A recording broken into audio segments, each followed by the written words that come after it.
Hey, look at that. This Hangout on Air is live. You know what that means?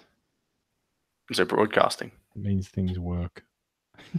That too. Yeah, yes. Look at that. The system works. Okay. How's... wait, I'm going to assume my volume's all right. Yours sounds fine. Let's just go and do it, shall we? Yeah, why not? All right.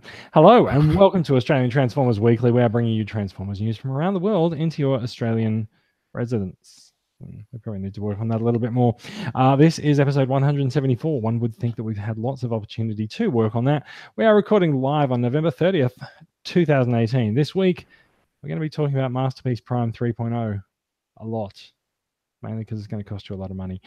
We get our first good look at Transformers Bumblebee's G1 designs. We've seen them in the trailer, but now there's a lot of still images going around. Photos of the MP9 reissue have finally landed, and there's a couple other news stories coming up. All after this. I really hope that someone just someday just plays it with no opening credits music for us. Yeah. All right. Just avoid this awkward pause every single episode. Yeah. Just like it's like the closing credits to all those 80s cop shows, where it's, hey. It's like you've got to leave Brad a good buffer, but it just feels like someone's said something incredibly racist on air. Yeah, awkward. Yeah. All right, shall we? All right. Hello and welcome to the show. I am Jason. Joining me this week is just one person. We have Max coming to us from Adelaide. Brad's bunker in country Victoria appears to have collapsed. We're not sure where Brad is, but he's out. I think he's gone bush or he's working or something. But this is one of those rare occurrences that we're Bradless. So it's just the two of us tonight. Max, how are you doing? I'm not doing too bad. I'm here. I've basically the only person in the house for the next 2.5 weeks, so that feels pretty good. It's amazing you've got clothes on. It's a good thing you've got clothes on because it is a video podcast as well. So you're really excited about Bumblebee. I am.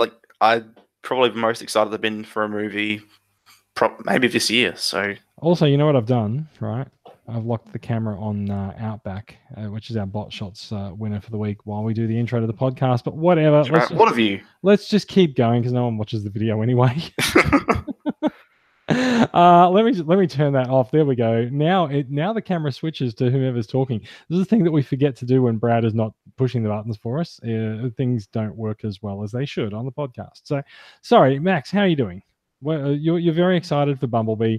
Tell us what has tickled your fancy this week. In regards to Bumblebee, I suppose just getting a bit more of a glimpse of a movie and seeing like the actual care being put into it is.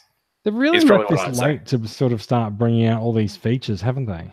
I'd imagine it's probably because a lot of this stuff was added late in production. To be honest, it wouldn't surprise. I mean, they only finished reshoots like a month ago, so yeah, it wouldn't surprise me. CGI takes quite a while to create and render as well. But look, we're going to take a look at some of the movie bot designs later in the show. What else has been going on? Have you started saving for Masterpiece Prime yet? I've started thinking about what I'm going to spend the money that I don't use for Masterpiece Prime on. What a burn. Okay, cool. Look, I lack the conviction to purchase something like that. I don't know. I don't think you do, but sure. Let's kick on with some of the news, and we'll talk about Masterpiece Prime shortly. First up, though, Bot Shots Weekly. As anyone who's watching the video will have seen, we do have the winner of our Bot Shots Weekly discussion has been shown for all and sundry on the Facebook on the live stream for a while. But just if you're not quite aware, Bot Shots Weekly is our weekly Facebook photography competition where we encourage you to get your bots out of their cabinets into the big wide world outside and take a few photos. And the way it works is that weekly winners will go into a monthly draw for a prize. Monthly winners will go into a hat for a yearly prize. And the full terms and conditions are at transformerscca.com. But you know what? Ultimately, you could take a cool photo, and you might win yourself a Transformer for it. Yeah, it's a bit hard to lose out there. Well, it's pretty easy to lose out, but only one can win. There can be only one. This guy wins a lot. This week's winner is Tyson Richards, who went to all the effort of actually finding a store with Outback's name in it to photograph Outback out front of. So good on you. Outback Adventures. Outback is known for his adventuring. So yeah. It's a very Australian bot shots, this one. Got, obviously Outback in the front, Outback Adventures, blue skies, gum trees. Outback in the front, Outback in the back. The Outback is literally in the back of the shot as well, like you said, with the gum trees. And there's a green car in the car park. Sure. Anyway, well done, Tyson, as usual. Tyson always puts in a good, strong entry to the photography competition every week. Doesn't always take it out, but there's always something there to be proud of and be happy with. So thank you very much. Shall we talk about some news? All right. It's been like 2 minutes since we talked about it. So hey, it's Bumblebee time. It's kind of a big deal. It is a big deal. There's a lot riding on this movie for the next few months. Like, Bumblebee is expected to do well at the box office, hopefully by us. And we know that if Bumblebee does well, then it might lead to a standalone Optimus Prime movie, not like the others haven't already been. But if we do get a standalone Optimus Prime movie, this could be the Optimus Prime that it's about. Now, we were absolutely our jaws dropped when we got the full Bumblebee trailer a good 2 or 3 months ago now, and we saw G1 style robots in it. No one was really ready for it, and it's we catch glimpses of them here and there as they've sort of released different trailers around the world, and people are like, oh my god, I saw an RC in the background of this one. And this is what's been happening this week, because there has actually been a behind the scenes feature released on, I think it's on YouTube, about designing G1. And as a part of that feature, they've shown some detailed photos of the bots, showing very, very G1 style designs, but still I can still see a Bayverse movie style. It's still something that you can realistically expect to see in real life. Like, they're live action Transformers. Totally, they're definitely live action Transformers. But I also feel like this is very much the people who've said, look, your Transformers are really, really different in the live action movies, and we feel like there's a halfway point where you could still have the sort of the detail of these designs, but still make them truer to their Generation 1 cartoon designs. And hello, here it is. So this is Optimus Prime, and a very, very big gun, actually. That gun does seem a little bit larger than it would in his G1 incarnation, but I like the attitude of Prime. He's sort of thrust his hips around a little bit as well, and of course you've got the sort of the classic chest design, a little bit of extra detail just on the tops of the shoulders with the stripe, the lines, the Autobot logos, and of course a very, very G1 Optimus Prime looking face. And I heard someone say a few months ago that Optimus Prime's eyes look sad, and that's kind of a natural Prime thing, though, isn't it? It is. It's very, very accurate. Now, you can see sort of the G1 design down onto the legs as well, with the vents in the front, and even sort of the fuel tanks that fold up around him as well. Now, what's your take on Prime, Max? I think it shows respect, basically respect to the 30 years of a franchise that came before. Like, this guy, Travis Knight, obviously knows what he's doing. Like, it's not just that it's a textbook G1 Prime. It's it's his own artistic spin, but you have all these key little details, like you mentioned, the vents on his legs, and he's got the little yellow triangles on his forearms there. You know, it's got a very classic style looking ion cannon. I saw something about the I think I mentioned this a couple of weeks ago on the podcast. I saw something that said the little yellow triangles actually didn't appear in the cartoon. They first appeared on the original Masterpiece figure MP1. And it is quite funny. There's been a few people concerned about the lack of them on the new Masterpiece Prime, but it's quite accurate if you're doing a cartoon design Prime, not to put them on. But like I feel like it's been so long since MP1 came out that people have not really remembered that this wasn't in the actual cartoon. So it's become one of those things that you expect on Prime. You're absolutely right. Like just looking at it now, it's one of those things where. There's no radiator. There's no obvious like radiator grill chest. I appreciate that actually. Like you look at his wheels as well. You know, they're not typical Earth hubcaps or anything. So it's clearly trying to be okay. This is what you remember G1 Prime looking like, but you could still conceivably see this as having a Cybertronian alt mode. I don't know that much. I don't know about that. Like that's a very obvious like Earth tractor trailer chest design on the front. I don't see it having a very Cybertronian alt mode. But you know what? It doesn't matter. He doesn't have to even transform. Yeah, that is true. Like, I feel like it'll probably, if he does transform, it won't be dead to rights Earth. It'll be a siege type thing, properly, where it retains that silhouette, but it's got a lot of added detail and extra bits jutting off that you wouldn't necessarily see on a realistic Earth truck. Now, look, should we point out differences and deviations, or should we just accept this for what it is? Deviations from what the older movie design? No, from like a G1 design. I don't care what the old movies look like. Yeah. Like the things that would be smokestacks on the top of his shoulders, they kind of look like guns. Which is that's not a unique thing, I don't think. He was like that in Power Master.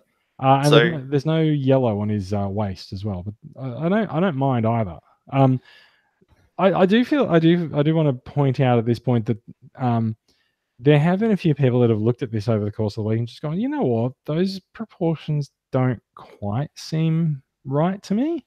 Yeah, it's this strange thing where they've tried to, I mean, strange may vary depending on your point of view, but they've really tried to make the robots in this movie have more human style proportions as opposed to what you classically see on robot characters. So, Transformers and, animated robots in generally have like much larger forearms and lower legs than they do thighs and upper arms, right? Whereas they've inverted this here a bit. So a lot of people will point to that, and it ends up, because typically with Prime, you're expecting to have these, big imposing stance on him. Whereas now with this more humanistic proportions on his legs, it does come off as him looking a bit slimmer and a bit more.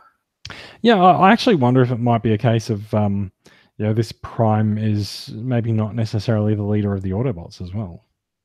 It could be. I don't know. Like it seems like maybe he'll grow in stature into the Prime that we see in the Bay movies as well. Yeah. Of course, if the movie is successful, which we do wish them well. If the movie is successful, we might see a movie that actually bridges the gap between this design and the 2007 movie design.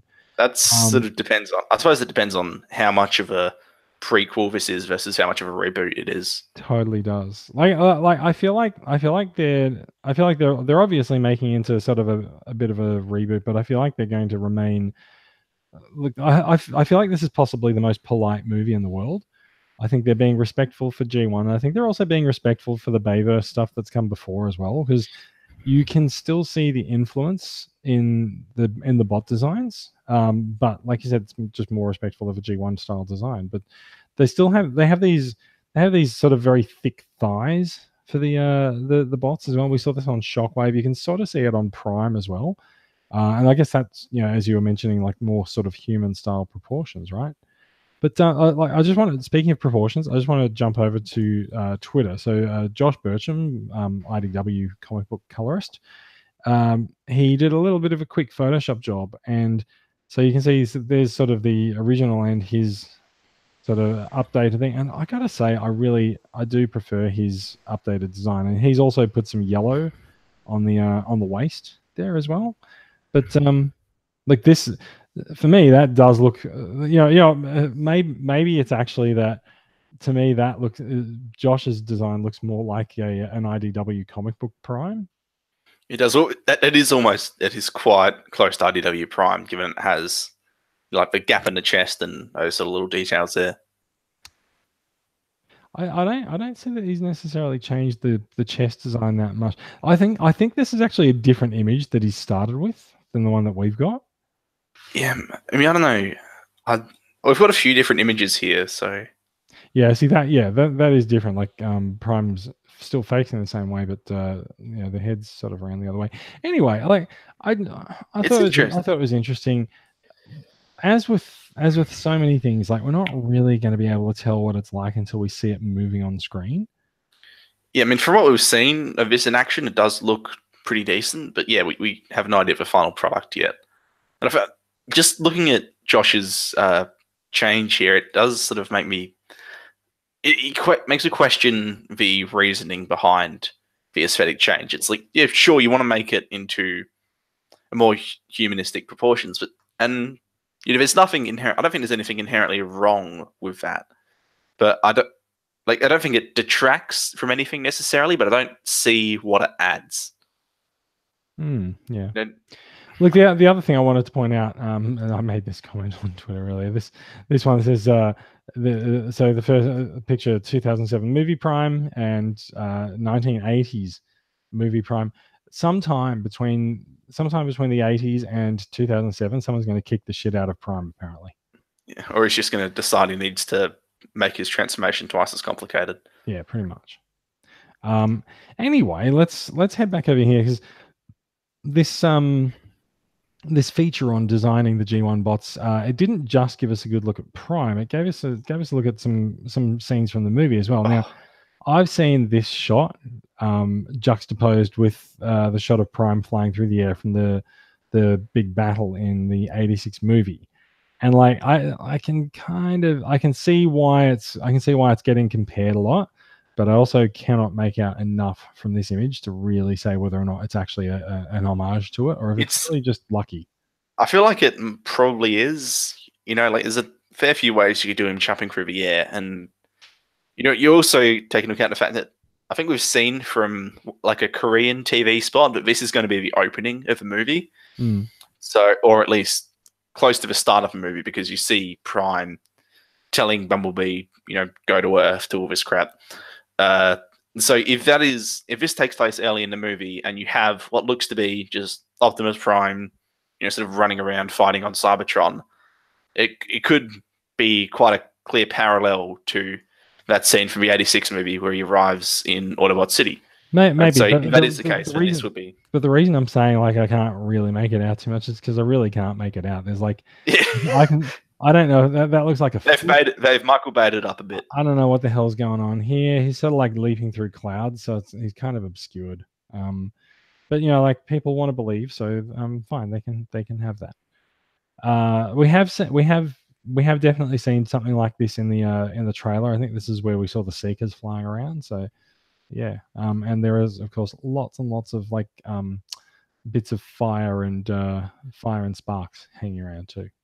Let's move on a little bit. There's a good shot of Bumblebee's form in the movie. I feel like we're all Bumblebee'd out in terms of looking at Bumblebee's design, but so I think it's interesting that he's actually got the big boot foot, but they didn't really give Prime the big boot. They sort of left him, like you said, more human-like proportions with his feet. Yeah, it is. I'm not quite sure. Like, it does give. When I was talking about the stance before, you can correctly see he almost looks more imposing in a way. Like he doesn't look like he's going to go anywhere if you push him. Right? Like he's quite firmly planted there. So it's like Prime or Bumblebee. Bumblebee. It's a bit more intimidating in that respect, and I think that's why a lot of classic robot designs often make that artistic choice with the big feet. Yeah. Well, look, I think people design robots with big feet for the same reason why we like robots with big feet for toys. They're harder to knock over. Yeah, it's probably also true. So just looking at this a little bit, I think it's interesting that they've really sort of gone for that weathered look on the metal and the chrome for the bots on Cybertron as well as Bumblebee as well, because like you can see all these scuff marks on his feet. It's almost like someone's taken the siege like damaged metal texture tool and applied it to the movie bots, or maybe vice versa. But yeah, I think it's interesting because like these Transformers really look like they've been around for a while. Yeah, I think it's sort of hammering home the idea of this is a species that has been at war for 4 million years. Very true. Yeah. Let's keep going because we do have a bit of a look at some Seekers here as well. Now we have seen this shot before, but this is probably the clearest look that we've had at it yet. There's some Seekers and there's a Conehead in the background who appears to be green. We don't really know who that is. There is obviously a Starscream at the top, and is that a Nemesis design in the back? Like it looks like a Nemesis ship flying into shot. I think that's just the transforming Seeker. Really? I mean, it wouldn't surprise me if they threw that in the movie somewhere, given the amount of G1 reference. But yeah, true. I think this Starscream here is something that's particularly interesting to me because in the earlier trailer we got where we first saw this shot, he had a face that was much more reminiscent of Blitzwing, in inverted commas, of that we saw on Earth, where he had that sort of gas mask design. Whereas now he's got a bit more of a classic G1 Seeker head with a complete face and everything. And they've also added areas of blue onto him, where previously he was just white and red. So I feel like we've been seeing this shot for a while with blue on it, but I feel like the shot that we've had of it has just not been very high quality. So we haven't really made out the colors very well. This is definitely updated. Like you can find there's like a comparison image floating around where it flips in between the two, and they've legitimately just added on blue where it wasn't previously. So I don't know if that just is further to distinguish between this one. I would say that it's probably actually it's probably just actually as the effects have gotten further down the production process. Yeah, maybe. So what do you make of the Seeker over on the right? Like, to me, I can sort of see bits of purple. To me, it looks like Skywarp. Yeah, see, obviously you think purple, you immediately go Skywarp, but I don't see a lot of black on him. And the presence of... Mainly because he's just in shadow. Like, he's entirely black. No, I mean, he's got like large areas of white on him where Skywarp's often, he's generally depicted as being black and purple. And then it's a presence of a character. I don't see white areas, but I feel like what you're looking at is on the wings. Yeah, maybe, and the fires and stuff. Maybe it's just for lighting, but it's that coloring that may or may not be the case, and the presence of a character of that Conehead, who may or may not be Acid Storm, as well as, like, we should suggest they're going for obscure Seekers, as well as him holding a rifle like that, which makes me think he may be Hotlink. Because Skywarp, I reckon that's really obscure for a big budget movie, though. I think they'd throw Skywarp in before they'd throw Hotlink in. Yeah, I know. I'm just thinking in terms of, you don't often see Skywarp holding a rifle, whereas that's generally Hotlink's. I don't know. I'm probably reading too much into this single shot. Yeah, fair enough. Let's scroll on, and lots of explosion in this shot. Who's in the explosion, do you think? Looks like maybe Jazz. I don't know. Jazz just can't stay out of trouble, can he? It has this, I don't know, the legs give me that look. Legs. Yeah, it does kind of, doesn't. I don't know, but then still, he's missing half. Whoever it is, they're dead.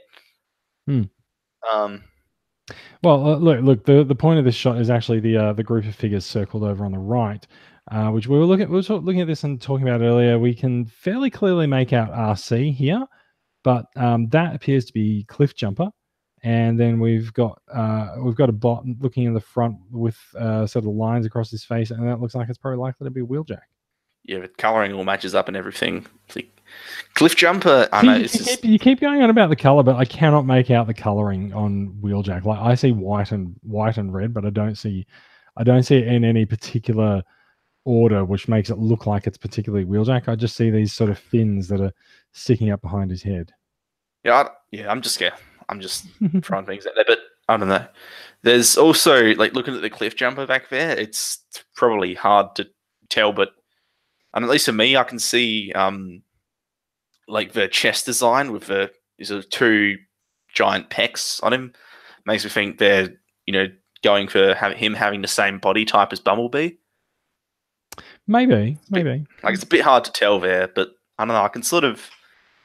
It does look like that to some extent with two large sections on the chest there. You know what would be awesome is if these designs, like if we go into the Bumblebee movie and we're like, holy shit, the G1 stuff, the battles on Cybertron, it was fantastic. It was really well animated and really well done. Maybe, just maybe, the rumored animated prequel movie that we're getting to the Bayverse movies might become a Cybertron set animated movie set with this. Depends how well received it is, perhaps. Yeah, it could be like I think that what I believe that was part of a shared Hasbro universe, which was sort of cancelled. Well, it's not so much the shared universe, but like it was going to be made by Boulder Media, which I think it still will be, because like they've sort of formed Allspark Pictures. Yeah, we don't know if it's happening necessarily, do we? We just know. We probably won't know for a while, but like I feel like if this is well received, I feel like this will become sort of the template for what the Cybertron movie will end up looking like. Yeah, I've been sort of viewing Bumblebee as an X-Men First Class type deal, where it's like sort of a prequel and sort of a reboot.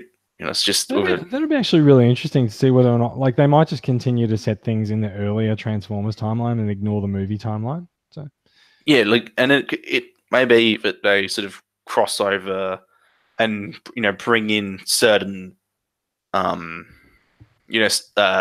certain plot points from the original movies and bring that into whatever form the franchise takes now. How mad would it be to go through all of this and have some of the stuff in here negate the things that happen in the 2007 movie, only for them to reveal after several films in the franchise, oh, this is actually an alternate universe, and now we're going to merge them together with like a dimension jump or something. Ugh. Anyway, let's keep going. There is one more shot on Cybertron there. You can see another shot of Prime. It's very blurry, and I'm really hoping that the blurriness doesn't actually extend over to like the stills for the actual movie, but we'll see how we go. Now, there's two characters circled here. One appears to be Cliffjumper again, and who are you saying is the mess of pixels on the left? I was thinking Ratchet. I was thinking these are Ratchet and Ironhide, actually, because obviously Ratchet, you have that red and white coloring as well as what appears to be like a V fin on the head. No, see, I still reckon that's actually Cliffjumper again. Oh no, Ratchet in the bottom image. Yeah, so I'm thinking that's Ratchet on the left, and then on the right is Ironhide, because he has that sort of single I guess Mohawk raised section. I see what you're getting at, but like, yeah, I don't know.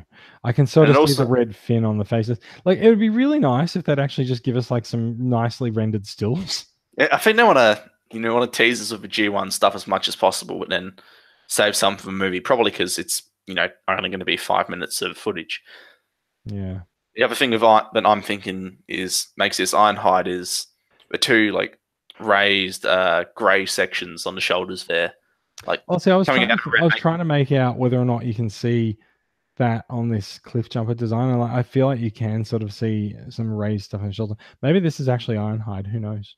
Yeah, maybe. I don't know, because that just sort of seems to call back to WFC Ironhide for me. Maybe, but they don't really seem to be recycling game models. Oh no, not in terms of just models, just in terms of here's a little aesthetic callback. Yeah. Still, look, it's really encouraging, as you say, to see see the source material treated with some respect instead of just sort of bulldozing through it and redesigning it. So look, I'll be looking forward to seeing the Bumblebee movie. I'll be looking forward to the probably only like 40 to 50 seconds of Cybertron footage that we get throughout the whole movie that we've now analyzed to within an inch of its life. But we shall see in a little over 2 weeks what we're going to see, because there will be some previews around the place around the 15th, I think. Yeah, I think that, well, they're doing like a weekend of early screenings, I believe, in the States. So I believe they are here too. Yeah. Oh, really? Christ, okay. Yeah, you better I might have to look into go that. book yourself some tickets. I just assumed that wasn't happening in Australia. Bloody hell. No, it happens a lot in Australia. We'll see how it goes. If you're in South Australia, get on Max and make sure that he arranges advanced screening tickets for TCCA members. Sure. All right, shall we go on to the next story? Yes, but nothing much else to add here. All right. So the next story is going to make your wallet hurt. Not mine. Wow.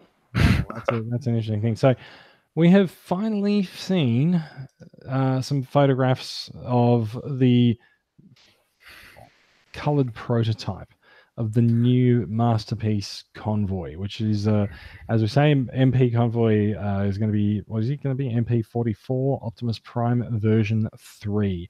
I love the fact that Takara is just straight up with, yep, he's version 3, whatever. Now, he looks fantastic. He really looks good. I think the color on the shot really makes it much improved over the prototype shots that we saw. I still feel like his chest and the main body is a little bit small, and I still feel like the waist design is too big. I would disagree, to be honest. I think that's, like, if you compare it to stills of a G1 cartoon, I think that's, I know, maybe the chest is a bit small, but I'd say the waist is spot on. Like, maybe even too small, and the waist as well, because I think a lot of the aesthetic issues that people have with this figure stem from the fact that in the fandom's collective consciousness, we've sort of replaced... Prime's always assumed to be a little bit taller than this, mainly because we've looked at the Masterpiece figures and sort of transposed them onto the cartoon. Well, that's the same feeling that I have about Masterpiece Megatron, though. I feel like the chest is just a little bit too squat.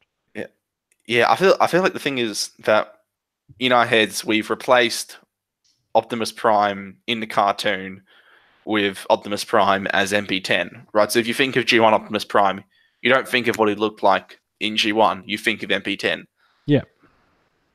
And I think it's also really interesting from that perspective, because the number of people who've looked at this and just gone, yeah, no, I'm going to stick with my MP10 because that's, and they're like, well, that's the true Optimus Prime, but it's actually not. Like, you know, this is far more close, far closer, far more accurate to what the figure looked like in the cartoon than MP10. And you know, obviously it's a deliberate choice on Takara's part, but like you know, you can look at this and see, right, the arms are now fully red. There's no sort of in between parts. The stripe that was going across the arms on MP1 and on MP10 is gone. He's got a much more cartoon style Autobot logo. We were talking about those the yellow arrows on his forearms. They're not yellow here anymore because it's more cartoon accurate. I quite appreciate the lack of screw holes on the front of him. Like, I don't really pick up on that. That's what I think really helps the cartoon aesthetic of these figures now, is that they've really gone out of their way to they haven't really gone out of their way to hide angles and stuff, like, you know, like so like I'm just gonna swap my camera back here. Like I've got Masterpiece Corden here, and like, you know, there's a lot of busyness around here, but it doesn't really detract from the overall look of the figure because it's the same color as the rest of him. So it doesn't really there is a complexity in this. Like look at all the bits around where his arm connects to the body, but you don't notice it because like the overall look is so accurate to what we've seen of the cartoon, right? There's a bit more of a distant shot there showing some more sort of full proportions. He appears to be tippy-toed. Yeah, I think maybe just a trick of the angle. I think the thing of a lot of those, you know, more complicated areas that you don't necessarily see is that those bits of complex engineering exist to service articulation, like as we've seen with a few more recent masterpieces. So the effect of that is that you're only really going to pick up on them for the most part when he's actually posed. Yeah. Sorry, I'm just looking Sorry. at my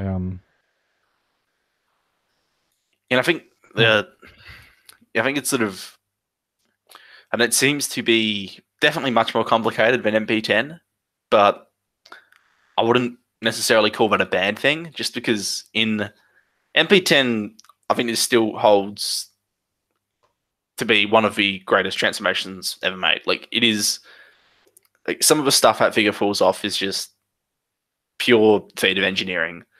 Like, and I still love doing that. But if this is more complex, I don't really take issue there, because it seems to be in the service of, not just having a bit more cartoon accurate proportions, but being more posable, and it's also going to be a matter of, I think, if this is going to be done by Kobayashi, like the last few have, I think that's going to be, a very easy to achieve transformation, like a complex one, but one that makes sense and one that's really intuitive.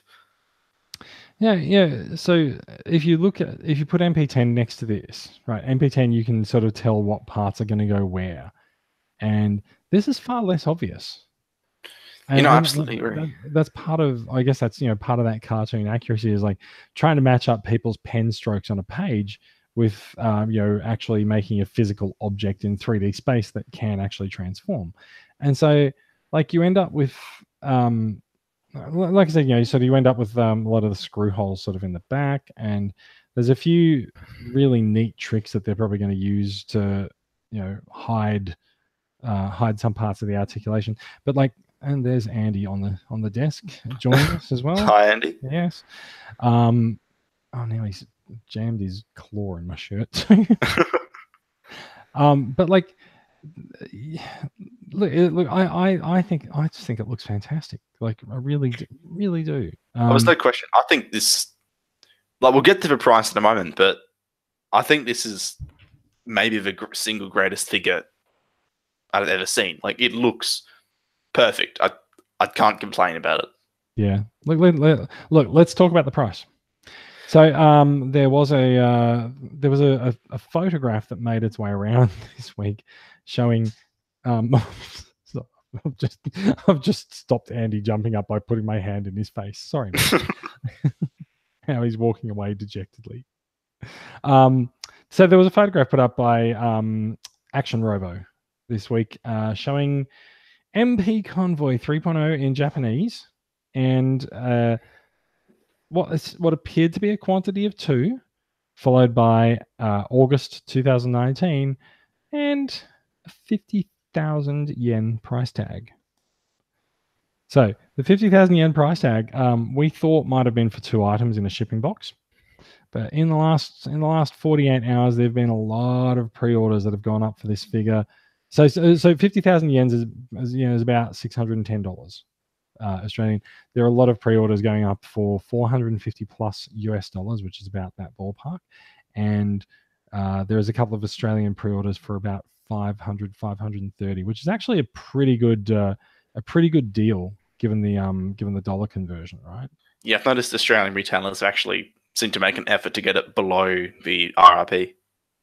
Well, so I recall there was a question from Action Robo saying that they were trying to confirm whether or not that was an accurate MSRP, which is just it means recommended retail price. It's manufacturer's standard retail price. It's a much more sort of it's a much more common term in markets like Hong Kong and Singapore.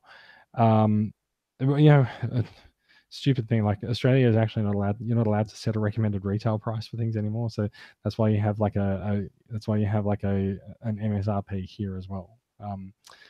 So yeah, you can't actually force people to sell your things at any point at any price. So Action Robo was trying to confirm whether or not that was an accurate MSRP. We're not quite sure whether or not they succeeded, but a bunch of pre-orders have gone up from other sites. Now, look, we've spent the last 10 minutes praising this figure and saying how good it looks. Does it look good enough for a $500, $600 purchase? Look, I don't want to. I used to rag on this stuff a lot when it was in the context of like Flame Toys and the Masterpiece Beast Wars figures, and then I don't know. I spent like $500 on a pre-order for the Metal Build Evo 01. So I don't feel like I can criticize this as much as I used to, but I also feel like that's on a figure as expensive as that Evo 01 that I wanted but wasn't as attached to. I would never have bought. Right, and I think the same thing goes here, where I think the price is ridiculous. I do not think that this is worth 600 Australian dollars. But if you, I keep feeling that there's going to be a moment sometime in the next week or so where someone from Takara is going to just go, shit, the internet's freaking out about this. Oh, that's not the price for one of them. What the hell? Who put that out or something like that? Like, I just feel like this is going to happen at some point. There's going to be a collective, whoops moment. But I don't know if that's going to happen, to be honest. Like, the thing I was saying was that I think ultimately whether or not you think it's worth it is down to how attached you are to it. What does this figure mean to you personally? Right. So are you going to get $600 of value out of it? Yeah. Yeah, I feel like if Takara was going to do that, that's a moment that would have happened already. Because I remember, I don't know. We had the same discussion for Dinobot and for Megatron, the Beast Wars one. So Dinobot was actually available fairly cheap. Beast Wars Megatron hasn't been so much, but Dinobot, like we've had Aussies who got Dinobot for $250, and so like I feel like there's a wild variation in the prices that certain retail stores can and will charge for Masterpiece figures. And like for all we know, Action Robo, that might have just been them dealing with a supplier, not Takara. But yeah, I don't know. Just looking back at these photos here, you can see Prime can sort of do the ab twist and the ab crunch that Takara brought in on Megatron as well. That does kind of look weird the way his waist is twisted there, but yeah, probably exaggerated it a bit much. Yeah, a little bit too much. And so we haven't looked down at some of the photographs of Prime in the trailer. So the trailer has a lot going for it on this figure, and there has been a lot of speculation as to whether or not there is a trailer. There is a trailer, and it comes with a roller. It comes with the battle station, as you can see here as well, and they can actually both detach and come out of the trailer here for the first time. Yeah, but you can also as we saw, if I scroll back up here, you can use the battle station as a bit of a flight stand, and where's that picture of the thing? And it can also sort of stick out the top of the trailer as it closes. Now, actually, could you do that with the G1 one? I feel like you could. With G1, with putting out the top, yeah. Yeah, I think you can. No. Yeah, stop that. And Andy likes to dig his claws into my lap when I pat him. It is definitely a more fully featured trailer. I'd say like you have, as well as that, like the detail along the bottom to just make it look a little bit more realistic. Yeah, that's true. And you can also see these little doors at the front of the trailer as well. If that's actually a really nice little touch. Yeah, it is. Look, there's a lot in the trailer design that sort of shares that G1 cartoon aesthetic as well. Let's just look back at a couple of the shots that we missed there. So it looks like we get both Spike and Sparkplug figures this time around. And there's Prime doing his Iron Man ground pound pose. Yes, I think that's less. That's just really. I suppose which I use personally in a lot of photography, just to showcase how poseable a figure is. Yeah, it's less impressive these days. It's just more sort of table stakes, right? Yeah, this is Takara flexing their muscles a bit. Yeah, and going like, yeah, we can do this on a Transformer. Yeah, on something that actually can transform. So rather than just sort of dismissing that, let's have a look at the sort of the detail that you've got behind Prime's head as well, because like sort of like Megatron, you've got a lot of stuff going on behind him there. There's a lot of sort of raised and lowered ridges and things folded in upon themselves, but it doesn't. I don't think it detracts from the look of the bot at all. I would totally agree. Like, yeah, he's got some stuff on his back, but I don't know. He's, for as slick and refined as the rest of the torso is, I'm fine with having that stuff there. It's really a pretty minor backpack. It is. I don't think I don't think the backpack is as big as people have made it out to be. Now, like something else that the Spike and Sparkplug figure pose really makes out is sort of the scale of Optimus versus the human figures as well. Like this guy's actually meant to be quite big. And if you take sort of the the windows on Prime's chest cabin is like where humans would sit in truck mode, like Prime is pretty damn big. And so you can see him sort of kneeling down to talk to the humans. Yeah, I'm not sure how accurate that is, because if you look, you can scroll down and there's an image of the human sitting in his cab, and they do look. I mean, I get that trucks are large, it's not like you're driving a Camry around, but also, but he does look a bit too big. Which, if it's a Transformer, I don't really mind, because it's, just it makes it look a bit more imposing, I guess, on the shelf. Spike does appear to have a matrix in the face, which is a slight cause for concern, I think, but whatevs. Not too bad. This is something that we never really thought we would see on a Masterpiece Prime figure, like having an opening door and a seat in the cabin, right? No, yeah, that's like we were talking about. The engineering that this figure's pulling off. That's not something that a lot of people seem to have mentioned. Is that it's a rudimentary cabin for sure. It's nothing fully featured, but there is definite space to have a human sit inside Optimus Prime's cab. Yeah. Which is, considering the amount of other stuff going in on his torso is,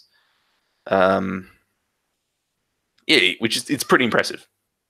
It is. So looking at this actually, and a bit of a close up, like I can clearly see the top of the arm up on the top right, but I don't know where the rest of that panel comes from. That's obviously holding parts of the arm inside. I'm really looking forward to seeing how this transformation plays out, because they've managed to really box up that cabin design on the truck. Yeah. And like I kind of feel like there might be something clever going on with bringing out parts of the backpack and hiding the arms as a result. Yeah, I think the transformation for me is the thing I'm most excited about seeing. This isn't a figure I'm going to buy in the official capacity, unless they do a cheaper version about a trailer or something like that. But I am very much looking forward to seeing the coverage of the transformation, and having a similar, like the fandom having a similar moment to the moment that we had with Inferno and Sunstreaker and Megatron and Dinobot. Basically, everything that Kobayashi has done has really given the fan base this collective moment of, holy shit, they pulled this off on the Transformer. Let's talk about Kobayashi for a minute. Is he a massive Starscream fan? I have no idea. I just know he does probably the best masterpieces. Because I got to be honest, this one puzzles me. Like, we've got a Starscream head and Starscream shoulders that can attach to Optimus Prime.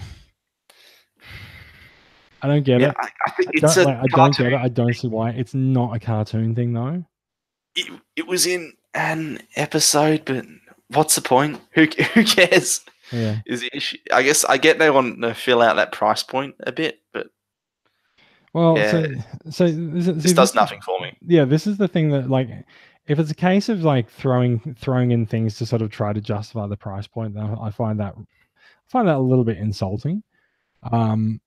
Like if it's really someone at Takara going, this is my favorite ever episode, and I want to share the memory of it with every Transformers fan, then fair enough. But this is what I say is, like, Takara hasn't really come out and justified this and sort of explained why there's a Starscream head included with the new Masterpiece Prime.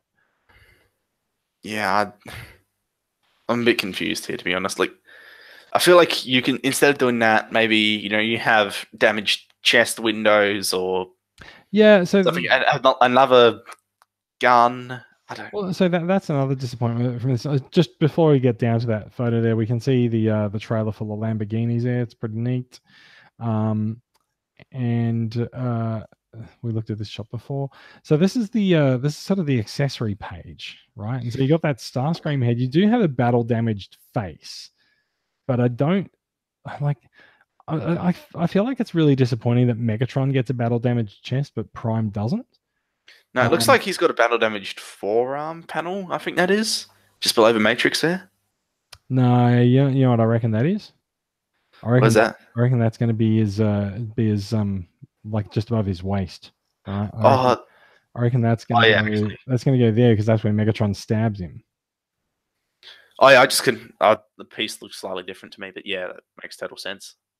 Well, that's what I reckon anyway. But yeah, like I mean, like after the battle, Prime looked like the shit had been kicked out of him. So like, I'd rather see something more in line with that, so that you can actually have Prime versus Megatron at the end of their fight, kind of thing. But I suppose Takara is really sort of counting on the trailer carrying a lot of value for people.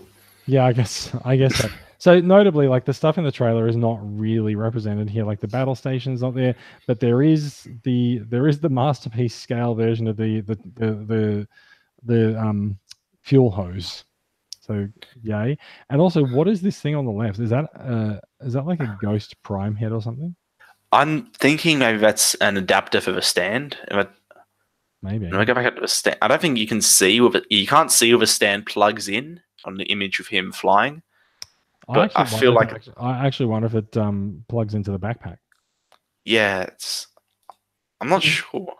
I think maybe that piece clips on there somehow because I don't see that in any of the other images.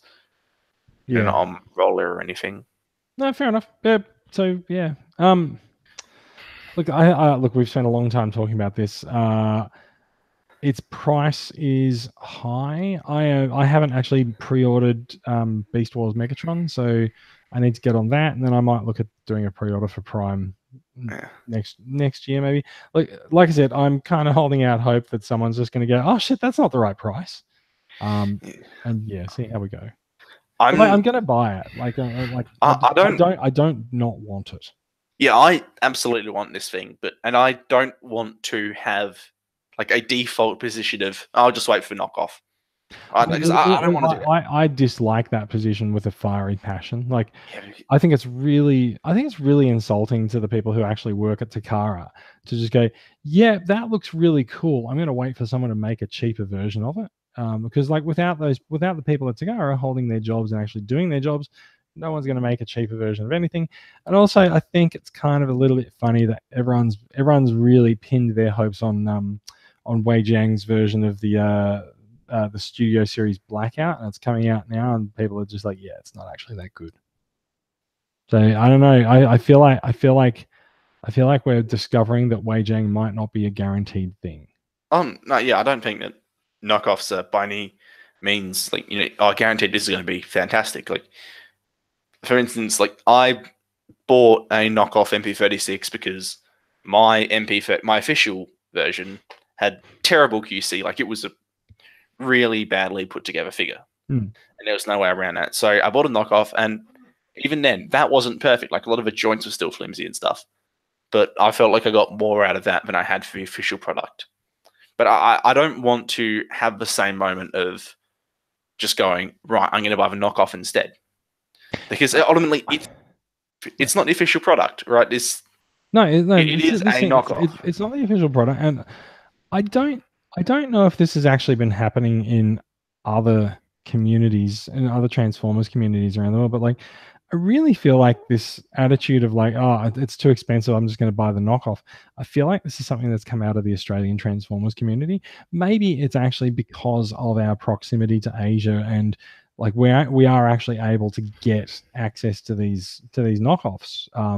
We get the knockoffs much cheaper than everywhere else as well. Yeah. I also feel like some of the knockoff manufacturers are really having a bit of a laugh with their pricing, because we've seen these things for years being made dirt cheap, and then you sort of like, oh, look, this one's going to be $100. Yeah, really? Yeah, they start pricing them in a premium fashion. Like it was a Black Mamba Grimlock, which is literally just an upsized and slightly modified Studio Series Grimlock, was like $120. Yeah. It's like, it's actually priced like a larger Studio Series figure now. Yeah, exactly. It's more expensive than the original, and like you have things like Wei Jiang, right? They start like collectors clubs and they have all their Facebook pages and everything, and they started exhibiting at bloody universities. China. It's like they present themselves as something more than just people who knock off Transformers. Isn't that the ultimate KO though? Yeah, it's like what Takara. Well, no, because Takara doesn't exhibit at universities, as far as I know. But Oh, Wei Zhang look, does. look, look! I think you're using a fairly strong word by saying exhibit, but like I think it's more a case of they went out and they put out a bunch of figures and tried to attract people to come and work for them, right? Yeah. But yeah, I think in terms of a knockoff discussion, it's matter of I'm not gonna be like, right, I'm not paying for $600 for this. I'm just not going to. But and I don't think a lot of people are. But I'm holding out hope that they do in like a I don't know what you call it, but a smaller scale version with less accessories. You know, hell, it could just be Prime and the Ion Cannon, right? I don't care. So here's Just the something thing. that costs less money. Here's the thing. When have they ever done that? Yeah, that is the issue. It's never happened, but I feel like I'm hoping that maybe there's a decent backlash to this price that might promote that to be the case. Yeah, I don't know. I don't know. Look, it's early days yet. It's almost a whole year until this figure comes out. So, as I said earlier, you can get saving. Yeah, well, some of us can. So, well, I'm sure some of us can rattle that up in a year. But yeah, look, we'll see how we go. Shall we move on? It's something a bit less divisive, I suppose. Oh, I don't know. I feel like this has become pretty divisive as well. So, we heard earlier this year that there was going to be a reissue of Masterpiece Rodimus Prime for the Chinese market. So it's not like the figure is obviously produced by Takara, but it's going to be distributed by Hasbro mainly in China. Now, of course, those figures do make their way out of China to the world at large, but there have been surprisingly few retailers actually offering this guy for sale. Now, this week, some pictures finally emerged, and surprise, it looks exactly like the original. No, I don't think we've heard much about the actual durability of this thing yet, which is the main question on everyone's mind is, will the knees explode? Look, there was a fixed version of the original mold to fix the backpack issues, and I think they addressed the knees as well in that. And so, given that it is Takara manufacturing it, like I don't see why it wouldn't be the fixed version, right? Yeah, I suppose I question the need for this as well. Look, I feel like this figure has become quite expensive and has become quite rare over the years. So I'm okay with this getting a reissue because it stops collectors being scalped. For someone who's coming into the hobby now and wanting to build their masterpiece collection would probably look at MP9 and just go, "Oh shit, yeah, that's going to cost me hundreds."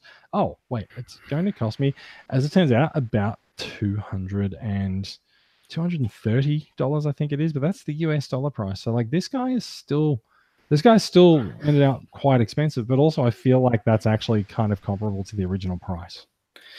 Yeah, I have no idea what it originally retailed for because that was a fair time ago now. But it wouldn't surprise. Would have been decently pricey with a trailer and everything. I think so. So like I said, these photos have come out this week. They show an exactly. It looks exactly like the original, which is not really that much of a surprise, right? Yeah, this has always seemed like the sort of black sheep of a masterpiece line to me. Like you never hear anyone talk about MP9. Do you get what I mean? Like people always talk about. I've got mine on display on my shelf, except mine's the MP9B, the Nemesis version. That's the one with the really exploding knees, isn't it? I believe they both were, but when I acquired this, the seller had already helpfully replaced the knees with the metal ones. Can't complain there. No, yeah, like I just don't hear a lot of people talk about MP9, so I don't. Maybe this will change that fact where we actually see people start to discuss the figure to some extent. I think it's interesting. Like we have talked about the fact that this is coming out on the podcast before. Brad originally added it to the run sheet asking the question, are they going to be reissuing it? And like the answer is yes. We've been waiting for information and confirmation of it all year. I think confirmation is a question because Takara has a few times in the last 2 years put things up and then cancelled them because they didn't get pre-orders for them. Yeah, I think. How many times has that happened though? Because I only really noticed that. I'm not sure, but I don't really notice that. What was it with the It's happened with the extra pieces for what was it? Grand Maximus. Yeah, it's happened with them. There was a Masterpiece reissue that got canned as well. I don't think it was Ultra Magnus. I think it was one of the cars. I feel like Takara is just sort of a bit, keeping a bit more of a look, keeping a bit more of an eye on some things, and just going, yeah, look, if it's not going to get pre-orders, then we're not going to actually manufacture it. So, like I said, there have been questions asked, especially I think in the last 2 months, and people just going, hey, where the hell is there more information about this? Pre-orders went up a long time ago. What's going on? And so, here you go. Here's some photos of it, and like, no question, like he looks every bit as good as the original, because it is just exactly the same as the original, right? Well, yeah, it's a funny thing of this figure that you hear a lot of talk about the QC issues, but there's no, and a lot of people went with DX9 Carry. Or I don't feel like a lot of people went with Carry. Well, I feel like people have got this on their shelf and they're just like, yeah, it's there. Like, there's a demographic of people that went with Carry or with the Masterpiece Hot Rod that came out later, and those are certainly more subtly built figures. But I don't think either of them have quite come close to looking quite as good as this one has. I think it's quite right. I'm not sure whether or not this was like before or after the scale reset. I think this was the scale reset, but also he's quite a big figure and he's quite a big box because of the size of that trailer. Yeah, I think the scale was. Yeah, I think this is what actually established the scale, because beforehand, it was like MP01 to MP5 to MP8 is. I feel like Grimlock like 3 different scales. Grimlock is still too small even compared to things like MP10. Yeah, fair enough. So yeah, maybe it was this guy, but like, I don't think he's maligned so much as I think he's just something that people have gotten and just gone, yep, that's Rodimus, kind of a dick leader in season 3, and he's a Masterpiece figure that I'm going to have on my shelf, and that's it. I don't know. Look, the figure is coming out. Retailers will be taking pre-orders for it if you are looking for it. You may have to go overseas for it, because I haven't actually seen the Aussie retailers open up pre-orders for it yet. But I think now that the photos are out there and now that there's interest in the figure, I think we'll start seeing some more of that. Yeah, it'll increase the amount of ones just floating around there. So if you're looking for a second-hand Rodimus, stuff like that, there's going to be the market's going to be much more saturated for Rodimus now. Totally true.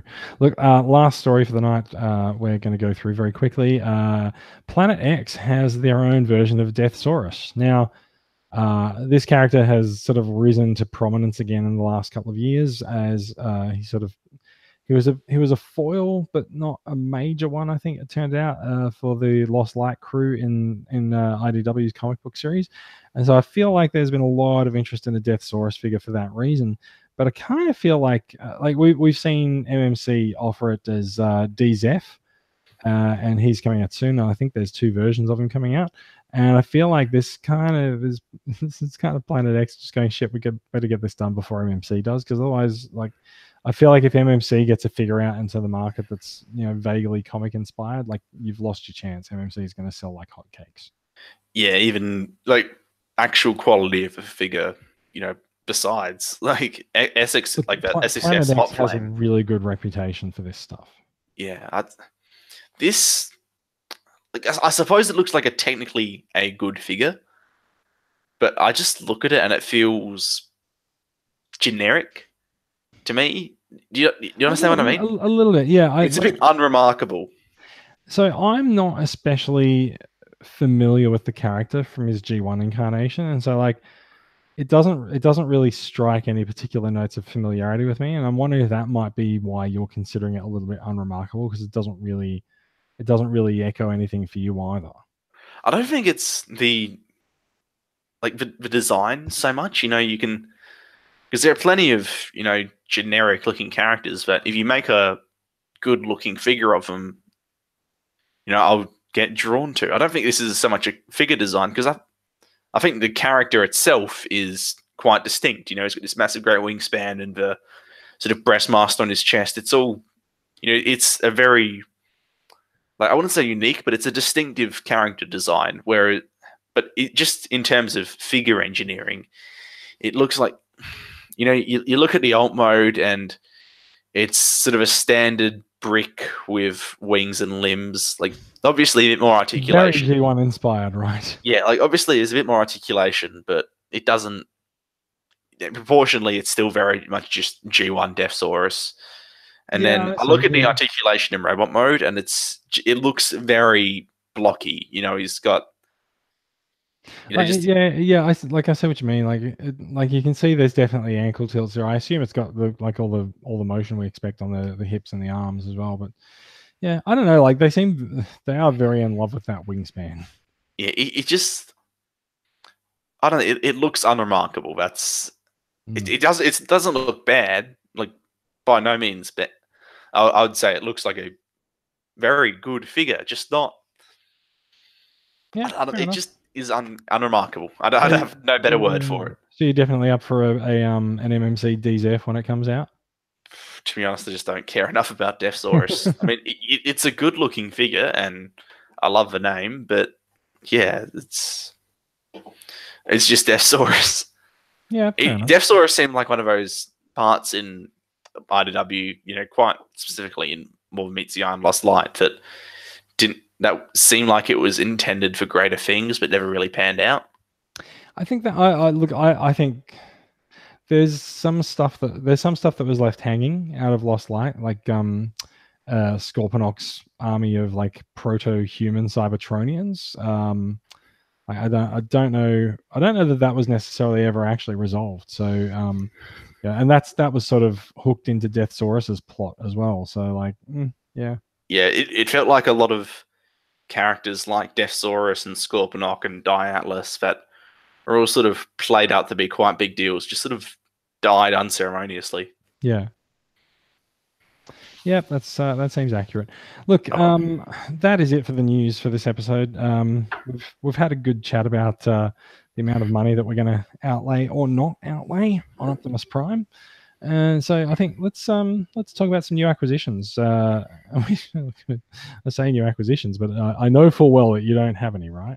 No, but I know you've got a couple of fairly interesting bits I wouldn't mind hearing about. I do, because and so we've spent a long time talking about Masterpiece Prime in this figure in this episode, and so I feel it's appropriate to just point out this guy arrived this week, and he doesn't look nearly as shiny on the camera as he does in my hand.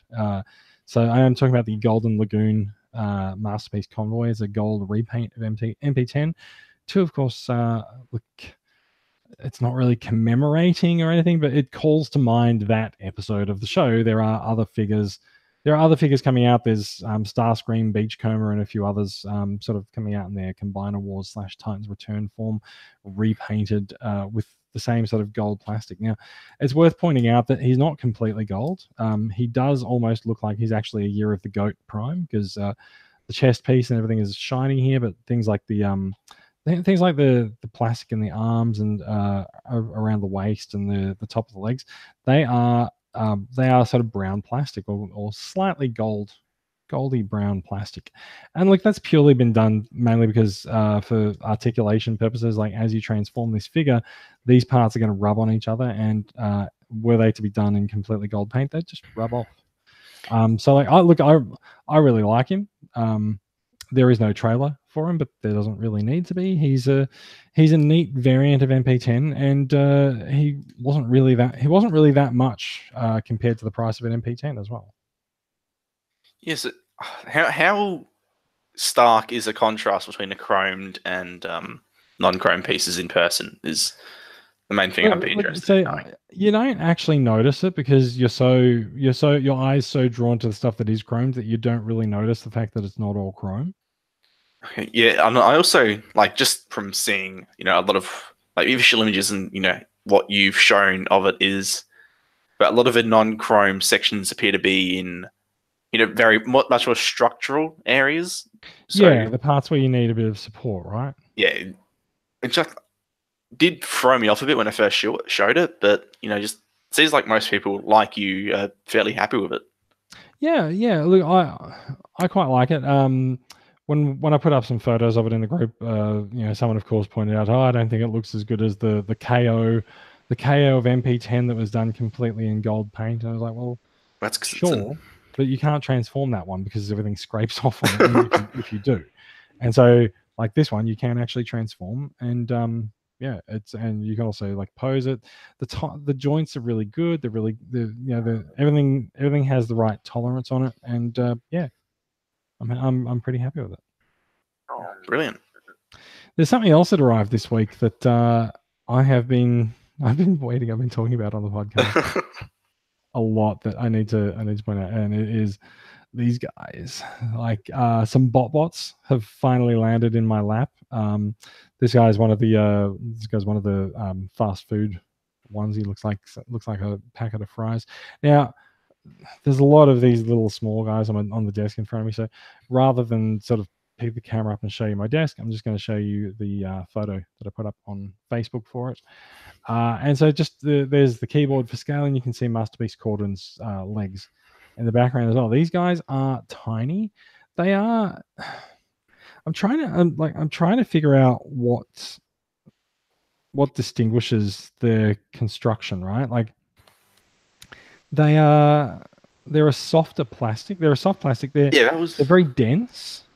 So like they're not like molded plastic with hollow parts. Like they're very dense. They're like a complete lump of plastic. Like I was actually really curious about that. So they're not yeah. So they're like not made of a standard Transformers plastic. No, they're totally not. And like it makes a lot of noise as you move it around and stuff as well. As the one that I've picked up is not, but yeah. And like sometimes when you pick them up and you transform them, you're like, actually, I'm not sure this is meant to go that way. But then you sort of realize that like it's not really going to be. It's not going to end up breakable. Do you wind up with a sort of the necker twist, I suppose, where you twist a piece of plastic and it turns out you're not actually moving the joint; the plastic itself is warping? That has happened a couple of times. But you just have to be a little bit careful of it. There's a surprisingly large number. I don't know if you can make that out there if I hold that a little bit carefully. There's a surprising number of ball joints in the space available. So like this guy's arm can actually turn around a lot. So you can so like you can move his hand around and face it the way that you want to, and move it up and down as well. That's a terrible example there, but. Yeah, so like, so you can do that. You can face his hand down, face his hand up. So like, that's a pretty good design choice. Yeah, like there's a lot of really neat little there's not a lot of really neat little transformations to them. There's a couple of things that are really really tight. And they don't necessarily all transform in the immediately obvious way that they are. And I think on the instructions, I think sometimes the graphic designer has highlighted the wrong part as moving. So this guy with his this guy with who's a wait a sec. So this guy is a rubbish bin that transforms into a little transformer, and so his mohawk flips around to. And I keep dropping it. It flips around to become the handle of the bin. And when you flip that around the first couple of times, it's sort of like, yeah, that looks like it's going to actually just rip that bit of plastic open, or like I said, plastic / rubber. Maybe it's just the fact that they're much more rubber than they are plastic. I don't know. It's probably also a bit harder to tell because on a larger figure that has that sort of quality to it, you can generally see, I suppose, and there's more stuff that's moving, so it's easier to grasp that. Whereas in something that size, it'd be hard to tell, what's moving and what's warping. Just for a bit of an idea there as well, like this guy, you end up using your imagination a lot on them, and so that's not really focusing on that, is it? Is an evil looking bastard, that one? Some of them are. Some of them have some funny faces on them, and like he doesn't really look that evil necessarily. He just sort of looks a little bit dejected. But like you can sort of see his shoulders fold out, his legs actually move on an angle, and then the back of him he's a drink container, and the back of him just sort of flips up and over, and so it really is. It really is quite ingenious, the stuff that they've actually managed to do with them. And you know what? I just realized that I put it on the screen share and I didn't actually flip the screen to it. Sorry. So there's the photograph of them all sitting on the keyboard there with the sort of the size comparison to the keyboard and to Corden's feet in the background as well. So what I did, I got the 2 5-packs that are on you can order off Amazon. And I ordered them. I feel like I ordered them on Saturday and they arrived on Wednesday. So Wednesday, Thursday. I think they arrived Thursday. So like really, really, really great shipping from Amazon. I haven't ordered a lot of things off Amazon for delivery. And if you don't, you're going to go down there. Because I am alone in the house tonight, my cat has decided that I am fair game for annoying. So yeah, but yeah. That's why I shut the door. Yeah, I don't have a door to shut. So yeah, look, I'm really happy with them. I'll be honest, the shipping from Amazon was a little bit more than I really would have liked to pay. I did it so that I could get my hands on some bots while everyone's sort of starting up their collection and have a bit of a look. And I like them. I'm probably not going to go ordering more from overseas. I'll probably wait for them to come out for a local release for collecting more. Also, they look like a sort of just a decent, I don't know, thing for when you're out and about and you feel like you haven't bought something in a while, and it's just something you can pretty easily pick up. So the 5-packs, they come with 4 figures and 1 mystery figure, and they are $10 US. So I guess they'll probably end up being like $15, something like that. So they're not entirely random then. No, so you can. So I don't know. The 5-packs have 1 figure that's a mystery, and there are also blind boxes or blind bags of them as well. So I really don't know. I think it's probably would vary between different things, just different price points, market to different age brackets as well. Yeah, it probably is. I mean, like you can put all the blind boxes on a checkout and in some stores, and you'll put the 5-packs on shelves, stuff like that. I don't know. Anyway, I feel like that's about it for the show. Anything we need to add? Do you think? Not really. There's, I suppose, in TCA business, there's Bumblebee screenings coming up in December. There are check the pages. Like if you're in our Facebook discussion group, check the events pages. There are some events in capital cities around the place, and if there isn't one for your town, feel free to organise one. Yeah, and yeah, please do come to them because I think there's at least 2 confirmed now. Both have a decent turnout that are coming, and both would love to have some more people as well. Fantastic. All right. Final bit of TCCA business is this thing that's on the TCCA Christmas giveaway. It is our annual fundraising event for the year. We do like to do a massive blowout at the end of the year for purchasing an entry in our giveaway. You can get an entry by making a $5 donation to the club. Now, the club does use the money to sort of, I guess we use it sort of as an outreach program, right? We go out to conventions, we attempt to locate and find more Transformers fans and bring them into the fold and join us. So I think in a club membership style way, we are actually adhering to the Till All Are One motto. We want everyone to be a part of the one Facebook group, please. So look, convention appearances are not cheap. Supernova charges several $100s per table per event that we go to, and so you can sort of see the number of tickets that we need to sell to keep up our convention appearances every year. It's not a low number. So We've got lots of things on offer. We've got a Unite Warriors Titan class Devastator. There's a Junkion Matrix of Leadership, a Hasbro Masterpiece Prowl. We do have some of the Walmart reissue Starscream and Hot Rod figures, and there's a few Titans Return figures and an Ocular Max Terrigus Rally, which is pretty cool as well. So look, there's lots of things on offer.